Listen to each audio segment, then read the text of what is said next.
తమ కూటమి ప్రభుత్వం మహిళల భద్రత కోసం మహిళా దినోత్సవ సందర్భంగా తీసుకువచ్చిన శక్తి యాప్ మహిళలకు చాలా శక్తివంతమైన ఆయుధమని రాజమండ్రి పార్లమెంట్ మహిళా కమిటీ అధ్యక్షురాలు మాలే విజయలక్ష్మి పేర్కొన్నారు. స్థానిక ప్రెస్ క్లబ్లో శనివారం జరిగిన మీడియా సమావేశంలో నగర మహిళా కమిటీ అధ్యక్షురాలు కోసూరి చండీప్రియ తదితరులతో కలిసి మాట్లాడారు. అంతర్జాతీయ మహిళా దినోత్సవాన్ని పురస్కరించుకుని కూటమి ప్రభుత్వం మహిళల భద్రతకై కొత్త app తీసుకొచ్చిందన్నారు.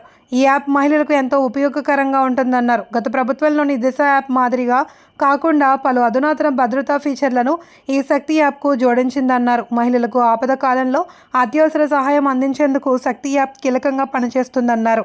One touch SOS button నొక్కిన వెంటనే పోలీసులను అలర్ట్ చేసి సహాయం అందిస్తుంది అని వివరించారు. Sheikh trigger hand గెస్టర్ SOS app open చేయకుండానే SOS అలర్ట్ పంపించవచ్చు అని సూచించారు. తద్వారా పోలీసు అధికారులు తక్షణమే స్పందించేందుకు దోహదం చేస్తుందన్నారు. తెలుగు మహిళలు తురకల నిర్మల, బోను ఈశ్వరి, మీసాల నాగమణి, కానేటి కృపామణి, బర్లా గిరిజ, లక్ష్మి, లీలావతి, మోతా నాగలక్ష్మి, తుల్లి పద్మ పాల్గొన్నారు. కంప్లైంట్ ఇవ్వాల్సిన లేదు. ఈ యొక్క వ్యాప్ని టచ్ చేసినట్లయితే పోలీసు వారు 10 నిమిషాల్లో స్పందించి మన దగ్గర ఉంటారని రాజమండ్రి ప్రజానిక మహిళలందరికీ కూడా విజ్ఞప్తి చేస్తున్నాం. మరొక అంశం అండి, ఈరోజు 5 సంవత్సరాల జగన్మోహన్ రెడ్డి పాలనలో డాక్రా గ్రూపులు నిర్వీర్యం అయ్యాయి. మరి వారిని వాళ్ళ మీటింగులకి పరిమితం చేశారు తప్ప వాళ్ళ ఆర్థిక పరిస్థితిని మెరుగుపరచలేదు. మరి ఈరోజు పావలా వడ్డీ అని చెప్పి, చున్నా వడ్డీ అని చెప్పి మరి జగన్మోహన్ రెడ్డి మహిళల్ని మోసం చేసి 3 లక్షలకే పరిమితం చేశారు. అంటే ఎంత లోన్ ఇచ్చినా కానీ 10 లక్షలు ఇచ్చినా 20 లక్షలు ఇచ్చినా మీకు సున్నా వడ్డీ ఉండదని చెప్పి అబద్ధాలు ఆడి 3 లక్షలకే పరిమితి చేసిన ఘనత మరి జగన్మోహన్ రెడ్డిదని మేము మనవి చేస్తున్నాం, చెబుతున్నాము.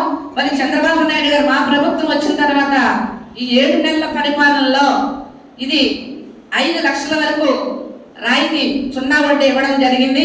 5 సంవత్సరాల్లో సుమారు 1.5 లక్షల మంది మహిళల్ని పారిశ్రామికవేత్తలుగా తీర్చిదిద్దే విధంగా కార్యాచరణ అనేది రూపొందించడం జరిగింది.